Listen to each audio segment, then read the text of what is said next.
Welcome to this worship service of the Unitarian Universalist congregation at Shelter Rock. I'm the Reverend Dr. Natalie Fenimore. I'm a minister here, along with the Reverend Jay Brooks and the Reverend Jennifer Brower. In this congregation, we seek to create loving religious community, encourage spiritual growth, and build a more just and joyful world. We seek to restore the needed balance of our spirits and to celebrate our joys and our sorrows together. You may be new to Unitarian Universalism. Ours is a religious tradition which embraces the wisdom of all faiths and values diversity. We believe in using science, reason, and the gifts of the Spirit to explore life's meaning and mystery. We believe that you need not think alike to love alike. Please visit our website for more information on Unitarian Universalism and the Unitarian Universalist congregation at Shelter Rock. Today, we welcome guests from organizations who have received grants from the Veatch Program at Shelter Rock. Good morning and welcome. My name is Corrine Hayden, and I am chair of the Veatch Board of Governors. The Veatch Program is a national philanthropic giving program of our congregation. Veatch provides long-term course support for social justice organizing, locally, statewide, and throughout the United States. Veatch has been a leader in progressive philanthropy since 1959. Veatch Sunday is an annual tradition here at Shelter Rock, and today is a very special day because the congregation has that unique opportunity to hear our Veatch grantees speak from the pulpit and show us how their work is putting our faith into action. In today's service, you'll hear from two of our Veatch grantees, Greisa Martinez Rosas, who's the executive director of United We Dream, and José Lopez, the co-executive director of Make the Road New York. In their sermon, they'll reflect on their journeys. They both began as youth organizers in their organization and are now running two of the most powerful immigrant rights groups in the country. They show us the possibilities that can exist when we listen, support, and we empower young people. So join me in welcoming Greisa and José. Let us hear their words, open our hearts and minds to their vision of hope and justice. Following the service, please join us at 12 noon as well on Zoom for a panel discussion where Greisa and José will share their stories of their work. And there's opportunity for conversation and questions as well. Investing in young people is critical to our present and to our future. So please come to the two parts and get the fullest of experience. On behalf of the Veatch Board of Governors, I'd like to offer our sincere thanks to Greisa and José and to everyone who contributed to today's very special service. Let us begin.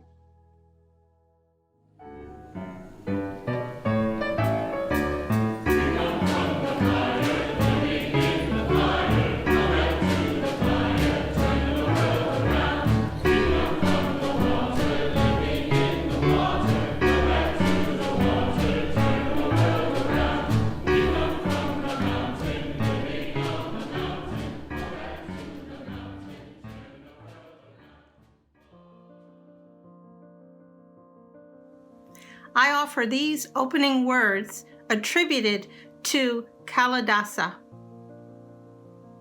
Look to this day, for it is life, the very life of life. In its brief course lie all the verities and realities of your existence, the bliss of growth, the glory of action, the splendor of beauty. For yesterday is but a dream, and tomorrow is only a vision. But today, well lived, makes every yesterday a dream of happiness, and every tomorrow a vision of hope. Look well, therefore, to this day.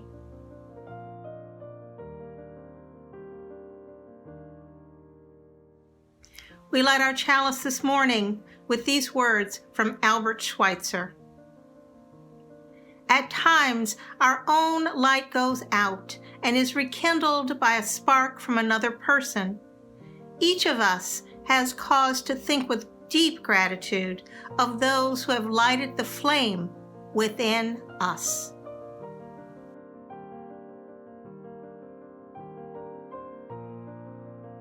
Please join in the words of affirmation. The congregation's words of affirmation express the purpose and intention for our gathering in religious community. Please say the words of affirmation as they appear on the screen. Love is the doctrine of this congregation. The quest of truth is its sacrament, and service is its prayer. To dwell together in peace, to seek knowledge and freedom, to serve human need. These do we affirm and covenant with each other.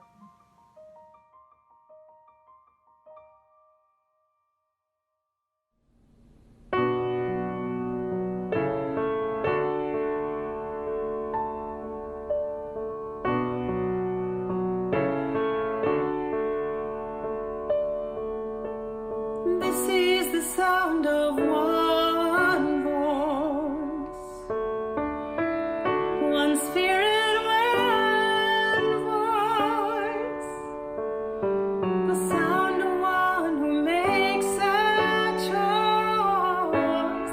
This is the sound of one voice. This is the sound of one voice.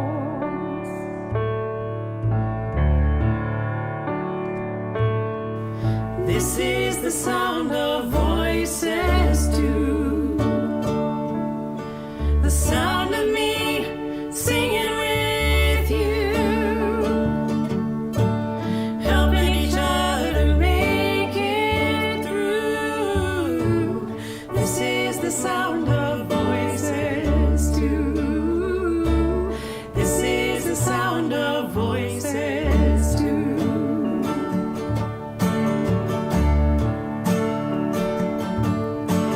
This is the sound of voices three, singing together in harmony, surrendering to the mystery. This is the sound of voices three. This is the sound of voices three.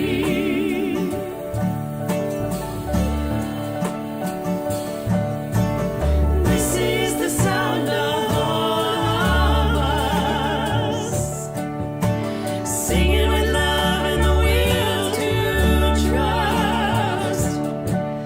Leave the rest behind, it'll turn to dust. This is the sound of all of us. This is the sound of all of us.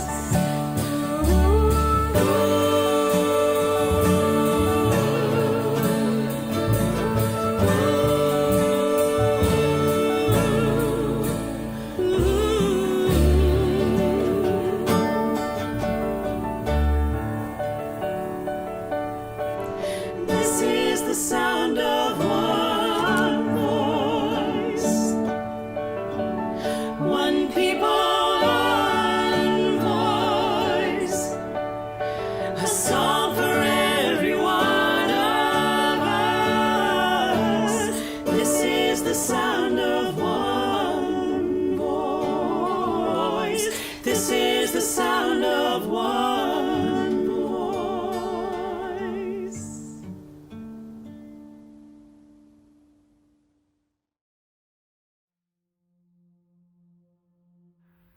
I'm Ron Rowell, a member of the Veatch Board of Governors.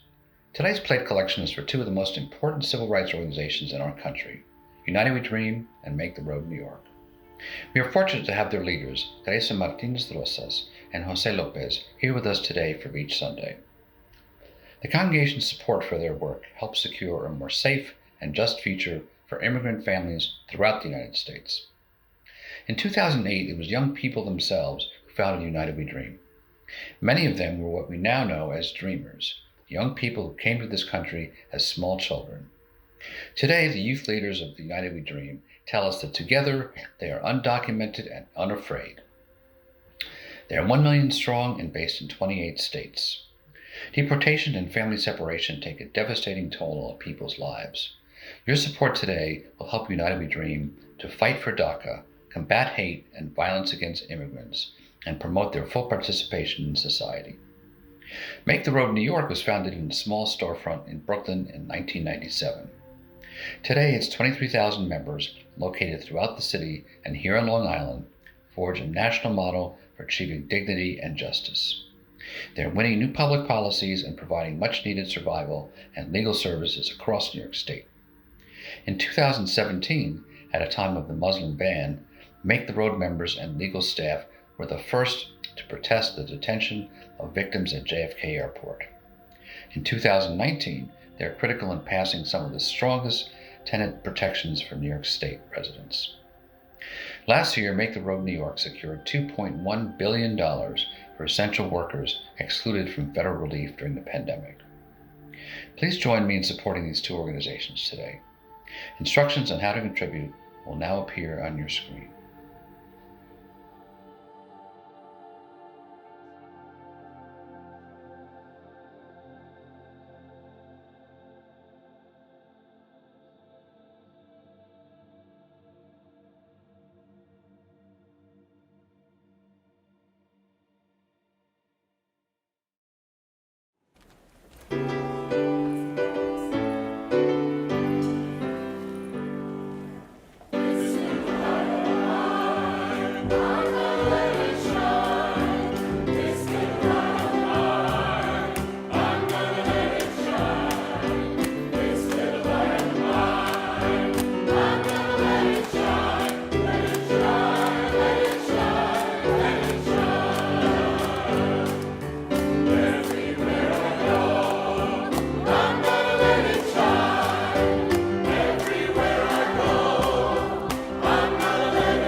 We come together once again with our hearts full of joys and sorrows which we wish to share with one another. We know that in this good company, our joys will be magnified and our burdens lightened. Let us take a moment of silence where we hold all of the joys and sorrows that we share, spoken and unspoken, in our hearts, in our minds.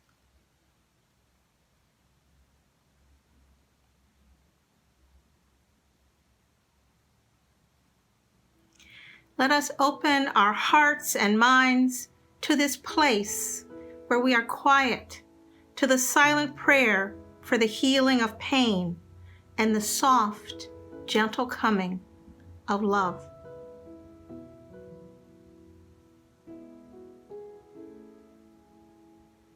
May it be so.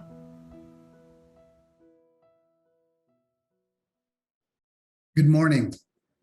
My name is José Lopez, and I am the co-executive director of Make the Road New York, a longtime Veatch grantee.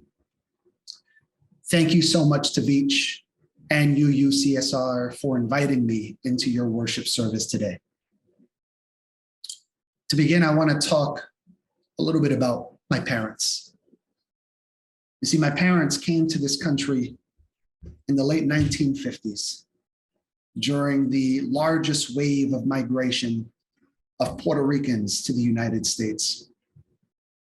They came in search of opportunity, both from small towns on the hillsides where schools were dilapidated, jobs were scarce, and agriculture, cultivating your own land, was the way to keep food on your own table.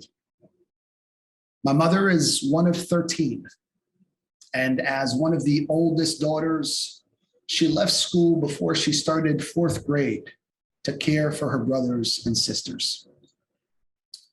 Many of our parents and grandparents know this story, one of sacrifice to break from a cycle of poverty and lack of opportunity.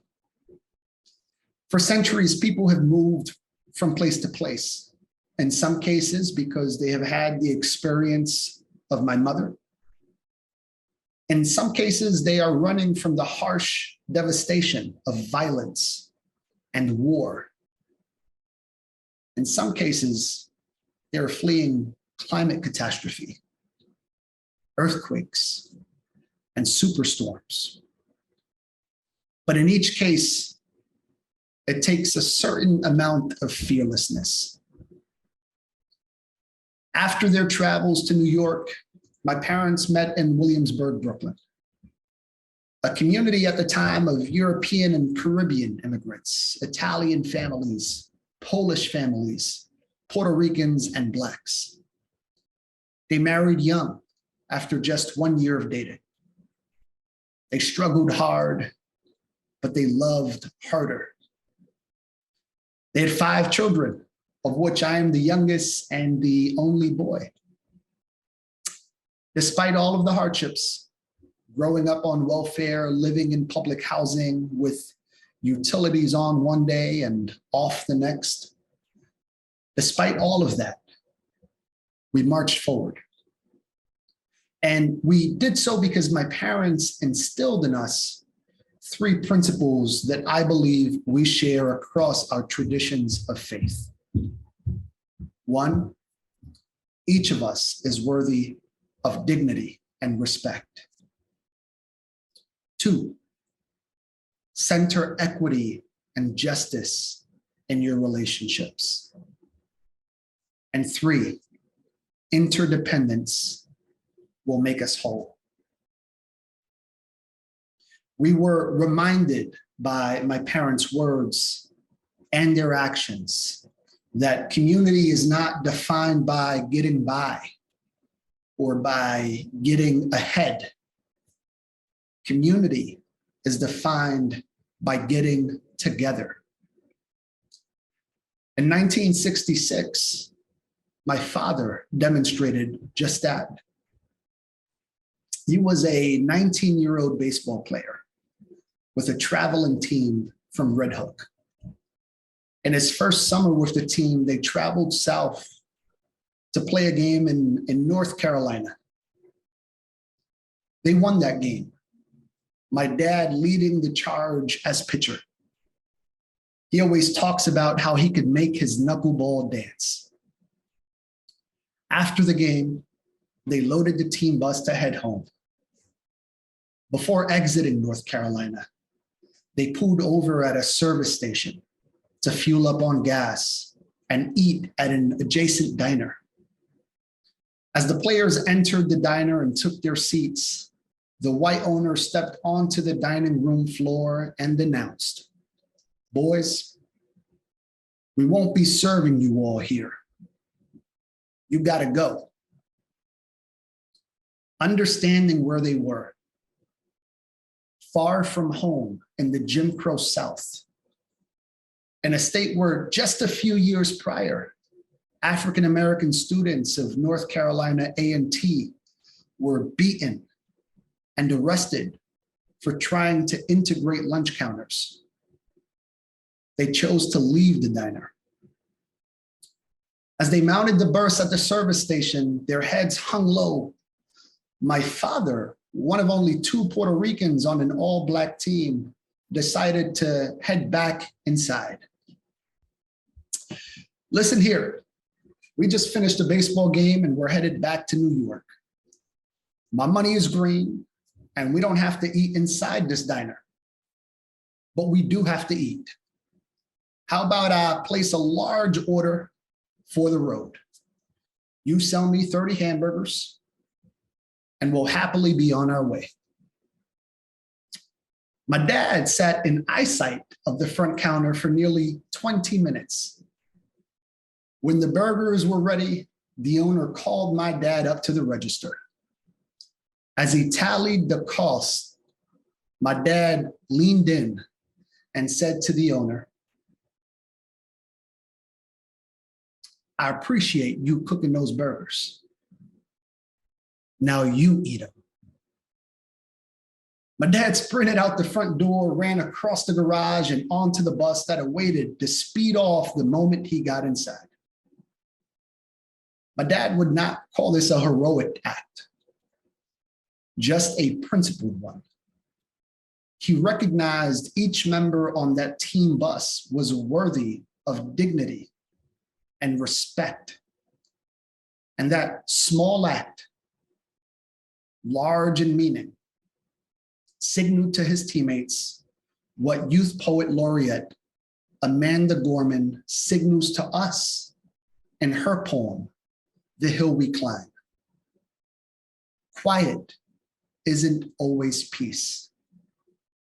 And the norms and notions of what just isn't always just is. I've carried those principles with me into organizing. I've been working to build the power of immigrant and working class communities to achieve equity and justice with my colleagues at Make the Road, New York.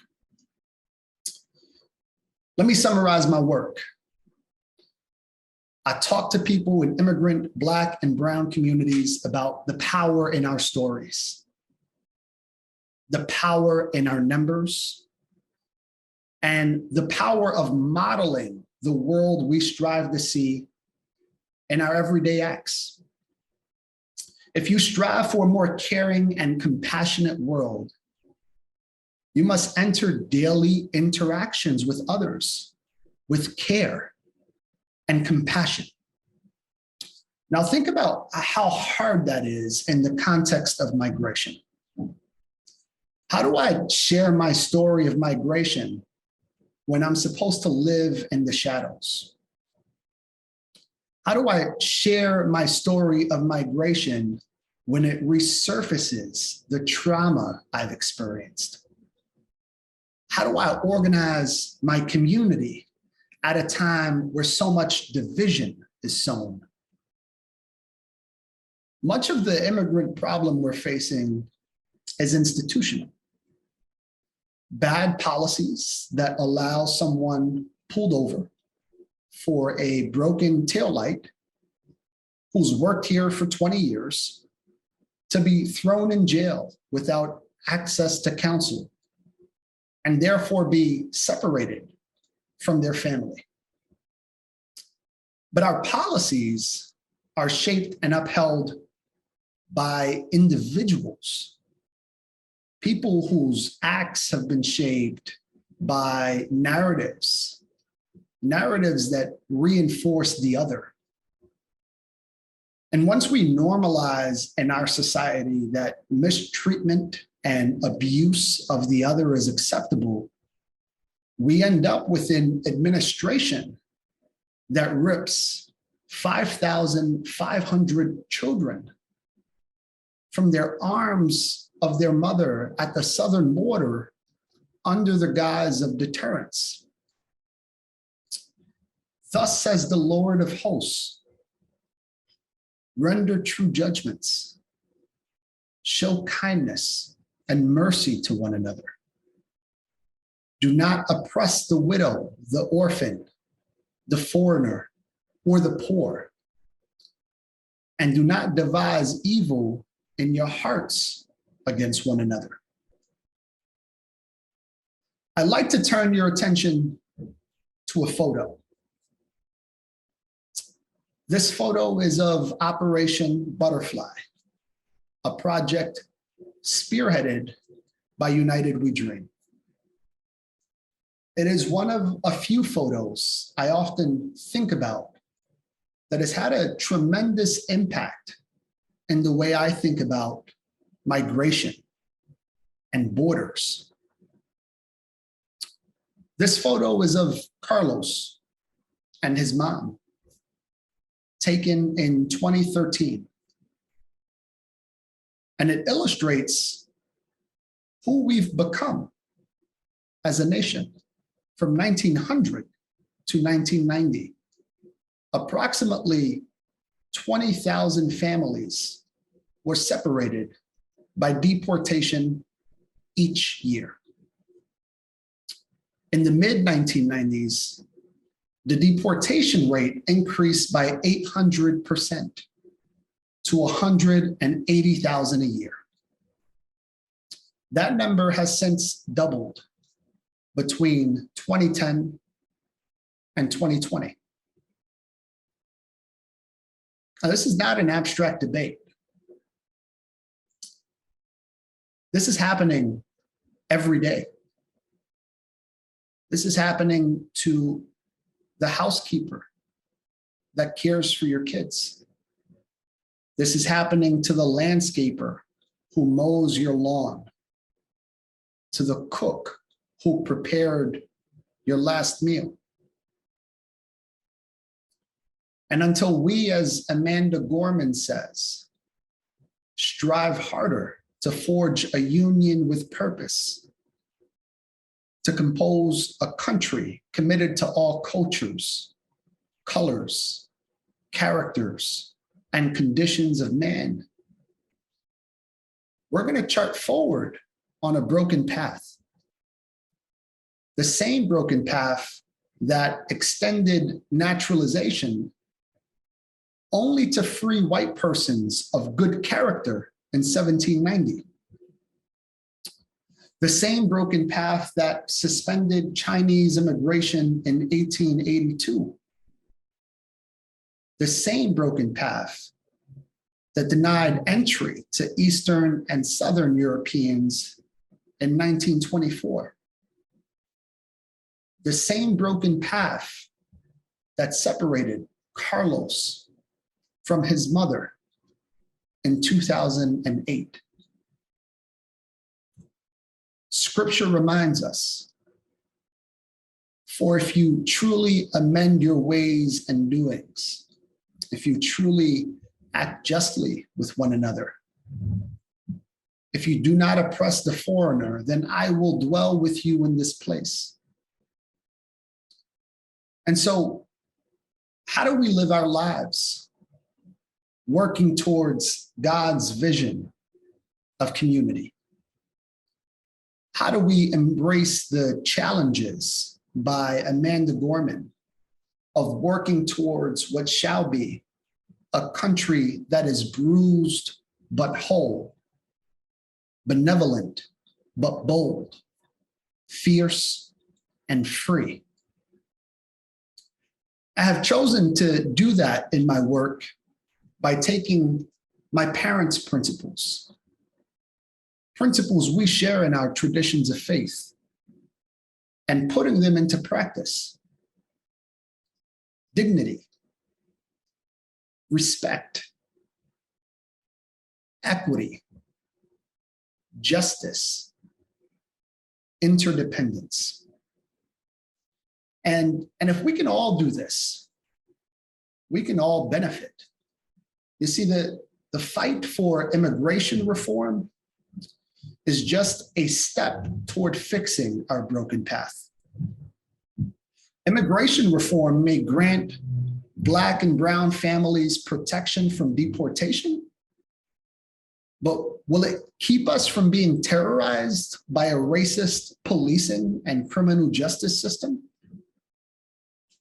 Immigration reform may grant us access to higher education, but does it address the fact that your zip code determines your success? Immigration reform may grant us access to Medicaid, but does it lower the cost of prescription drugs? When we understand that our liberation is bound to the liberation of our neighbor, we will then truly rebuild, reconcile, and recover. So, as my father did in 1966, I ask you all to lean in when injustice occurs. For if you act on your values, if you model the world you strive to see, you will undoubtedly leave behind a country better than the one we were left with. Thank you.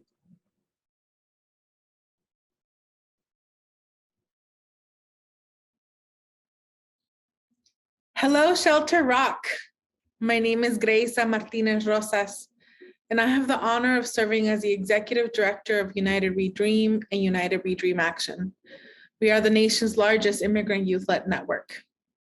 It's a pleasure to be sharing space with all of you this morning. Thank you to the UUCSR and the Veatch Program leadership for the invitation to join you all today. It's a privilege to co-deliver the sermon today with José Lopez, a trusted and visionary partner to me and to the members of United We Dream. José, I'm grateful to be in this fight with you and to make the road with you and the Make the Road family.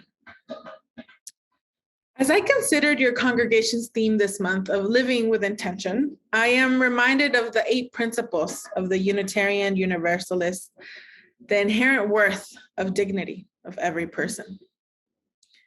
This is a value that we at United We Dream share with all of you.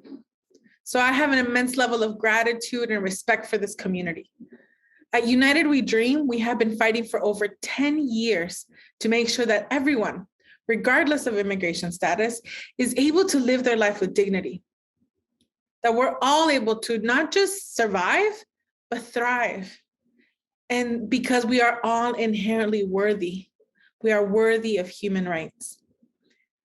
As United We Dream, we believe with the intention of empowering young people and ensuring that those closest to the pain are leading us towards the solutions, the breakthroughs that will bring us closer to dignity for all. It is that intention that brought me here today in front of all of you. I was born in Tlahuelilpan, Hidalgo. It's a state in the country of Mexico. I was born to Luis and Elia Martinez, the Southern Baptist preachers, the carpenter, the home CEO of my family. I am proud to be their daughter. And we grew up undocumented in Dallas, Texas. At 7 years old, when my parents made the heroic decision to come to the United States, I'll never forget the day that we crossed the Rio Grande in the Texas southern border. It's a memory that I often sit with. I remember seeing my mom and my dad, my sister and myself, we held hands tightly, and together we entered the river and started to cross. As we stepped into the river, I remember feeling the shock of cold water all over my body. The water was icy and it was rushing. But we held hands tight because we had each other and we had a dream. We held hands tight because we were bound by love and we made it. We made it to the other side together. We found refuge for our dreams and hopes here in the US and built our home in Texas. You know, I've shared that part of my story countless times. I've talked about my family's journey. I actually sometimes get goosebumps still thinking about how cold that water was. And every time I retell it, I can see my mother's eyes. But sometimes I find that I get to the end too fast. The journey across the Rio Grande River was scary at a point. Those moments of fear are often difficult to relive. And so my heart and my mind often speak past them. And we go straight to the moment where we made it across the river safely and we made it to Dallas, Texas. But today with you, Veatch family, UUCSR family, I don't want to skip those moments today. I want to remember them with all of you. I held my dad's hands tight, both to stay close, but also because squeezing his hand helped me take my mind off the cold. The scariest moment came when there was a heavy current in the river. My mom lost her footing, and the current overtook her. I watched in horror as I saw my mother go underwater and get carried away. And in an effort to help my mom, my dad placed me on a nearby rock. I held onto it. It kept me afloat. As I held on that rock, time seemed to stand still. I took a deep breath in, looking forward, knowing that I needed to keep going. I had to keep going. I had to keep walking to the other side. So I let go, not knowing what those next few steps it took for me to lose balance or I could fall under the water. I chose to put all of my trust in myself to get me and my little sister across safely. I didn't know how much that moment would teach me about living with intention, living with courage, living with condition and clarity. For me, living with intention means honoring those moments on the rock. The moments where we've seen the impossible. We see it and we feel like it will never arrive, but we have to keep going. And yet somehow we hold on. We take a deep breath. We regroup and take the necessary steps forward. After taking a few steps, my parents found me and my sister again. We took hands tight, reminding us that we were not alone, and we made the rest of the journey together. And over the past decade, I have been a part of fighting for the immigrant justice. And in that time, sisters, brothers, siblings, I've had a lot of those moments on the rock.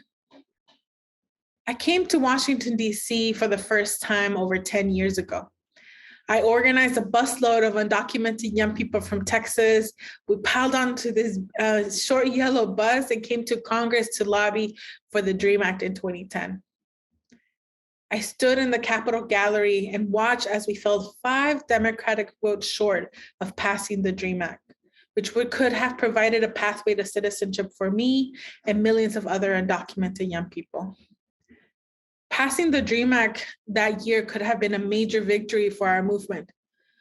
But that moment on the rock happened for me in the months after we lost that fight. I had to face the disappointment. We had to face the reality of not having the DREAM Act at that time. And yet we chose to take a step forward. Sometimes I think we think of victories as those big moments, the sweeping legislations, the election of new leadership that will truly represent and be accountable to our interests. But for that 7-year-old girl in the Rio Grande Valley, the victory was letting go of that rock despite all the fears and deciding to take steps forward. No matter how slowly I walked, I would keep moving. I would make it across. The moments on the rock were when I first decided to be honest and truthful with myself and embrace my queer identity. When I decided with nervousness in my throat to come out to my Southern Baptist preacher father. Victory is in those moments because they made the decision to commit to a life of truly living my own self, truly living my truth, fighting for justice and dignity for all. When I think about these moments, these overlooked victories, I also think about people like Eder. Now, Eder is a United We Dream member. And for Eder, sometimes someone who was targeted by police, he was detained and stripped of his DACA status. Eventually, he was deported and was forced to live outside of his family for years. He later talked to us about all of the media work that he was doing while we were fighting for his release, helping others in detention write their own letters. The countless nights that he didn't know what would happen to him, whether he would live or die at the hands of ICE and CBP. And when Eder was finally deported to Mexico, he was separated from his wife and his young children who had to stay in South Carolina. But the resilience of Eder, he stayed in contact with our team at United We Dream. We stayed organizing with one another across borders. And while our deportation defense leaders, all the while they were building the conditions to bring him back home. And in 2021, sisters, brothers, siblings, we did that. We reunited Eder with his family, and he's living with them in South Carolina today. And while it's easy to think about the big victory as the moment that Eder was finally able to hug his children, there were many victories before then that were required to bring him to that moment. After experiencing the trauma of detention and deportation, Eder had to take a deep breath. He regrouped. He took a step forward. He struggled to believe in the impossible, but he had faith. He had hope. And he trusted that that small sliver of hope was his entire heart and chose to follow it. Often we are reduced to the victories that are easily recognizable. That new promotion, the new car, the graduation, dates and time that we can point to and with specificity. A legislation that is passed into law with one fell swoop of a pen. But in that, we lose sight of the moments of personal triumph, of community building, of trauma healing that allowed for those big, victorious moments to be delicious and possible. All of us have been on the rock together after the last 4 years of attacks on immigrants, of people of color, on people of good conscience, of those that believe in freedom for us all. As we saw the Trump administration laid bare an ugly truth about our country, the continued power grab of white nationalism and white supremacy in our government, in our society, and in our streets. But a broad coalition of us, Black and brown people, young people, people from all walks of life decided to deliver a victory and take a deep breath and regroup and deliver a victory in 2020. But this wouldn't have happened if we had not overcome the many moments on the rock along the way. If we hadn't made the decision after the 2016 election to find ways to protect our people from the attacks that we knew would come. We made the decision, no matter what the risk, we will not go silently. We will not be unafraid.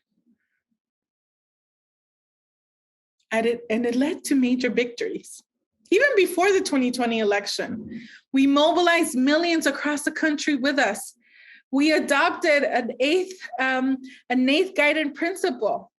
We helped protect hundreds of thousands of DACA recipients. We reopened applications for a brief period of time for thousands of young people to be protected from deportation and have the ability to provide for their families. Sisters, brothers, siblings, to me, winning is not inevitable. It takes a discipline of hope. It takes a discipline of regrouping, of taking deep breaths. It takes consistency, and it takes overcoming the many moments on the rock. As we reflect on the theme of living with intention, I invite you to think about your own moments. The moments where you took a step, no matter how big or how small, in the direction towards making winning inevitable for yourself and for your community, for your family. That is a victory to celebrate. There are so many acts of liberation, of courage, of organizing that lead us to our breakthroughs, which make winning that much more inevitable, because our fight is a long-term fight.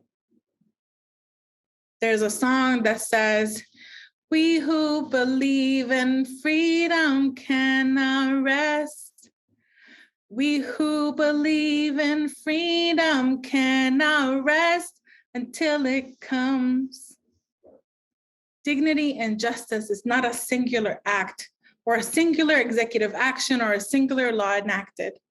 We achieved justice through a collection of acts of courage that pushed the boundaries of what we thought was possible. So I invite you to celebrate those moments on the rock to make our victories possible. Lean into the uncertainty, the unknown, the scary. Choose to take a step forward.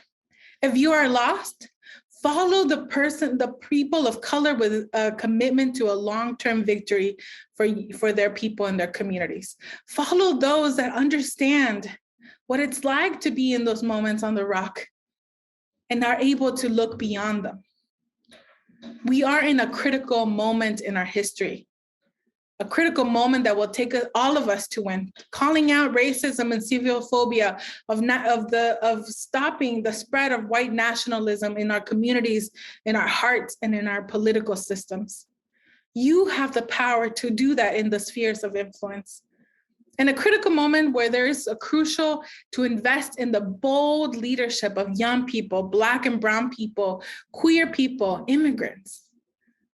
We were all born to lead in this moment, and we have the tools to do it.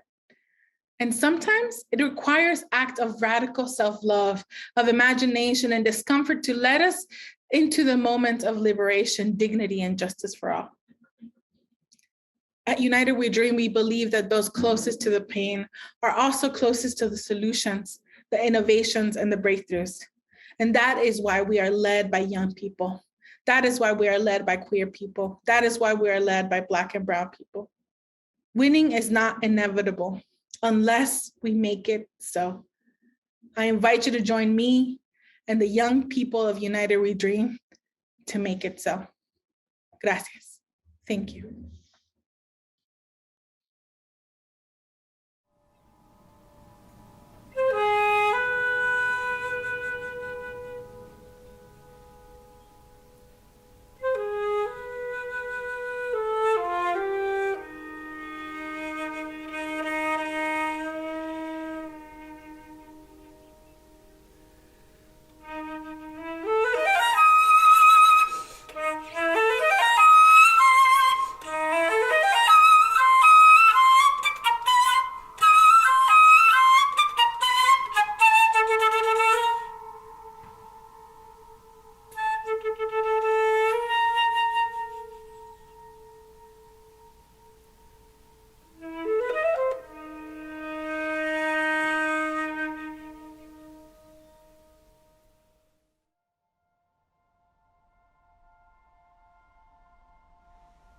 We extinguish our chalice with these words from Elizabeth Jones.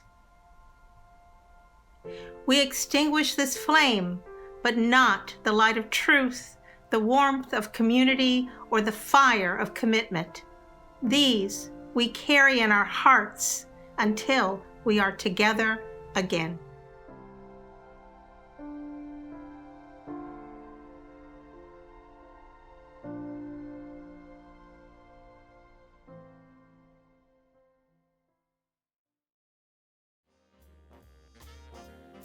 In 1963, one of the fathers of bebop decided to take on a very political form of activism. Dizzy Gillespie decided to run for president. Campaign buttons were made and events were held. Dizzy had supporters trying to get him on the ballot in 25 states. He announced that if he won, the White House would be renamed the Blues House, and he would have a cabinet that included Duke Ellington as Secretary of State. Dizzy also pledged to provide housing and hospital care for all those who needed it, and to withdraw American troops from the Vietnam War. However, Gillespie said his ultimate reason for sustaining the campaign was so that, quote, the proceeds from the sale of buttons went to Congress of Racial Equality, the Southern Christian Leadership Conference, and Dr. Martin Luther King Jr., and I could threaten Democrats with a loss of votes and swing them to a more reasonable position on civil rights. Of course, his campaign had a song. Gillespie's band played the 1963 Monterey Jazz Festival, where they performed one of Dizzy's most famous numbers, Salt Peanuts. Lyrics were written by Jon Hendricks to reflect the campaign, and the song was retitled Vote Dizzy.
president who's willing to run.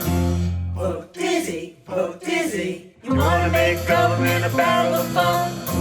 Vote dizzy, vote dizzy. You wanna make politics a groovier thing. Vote dizzy, then get a good president who really can sway. Vote dizzy, come and hold it where it is. For a democratic days. You want a good president who's willing to run. Vote dizzy, you wanna make government a barrel of fun. Vote dizzy, vote dizzy.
Vote dizzy,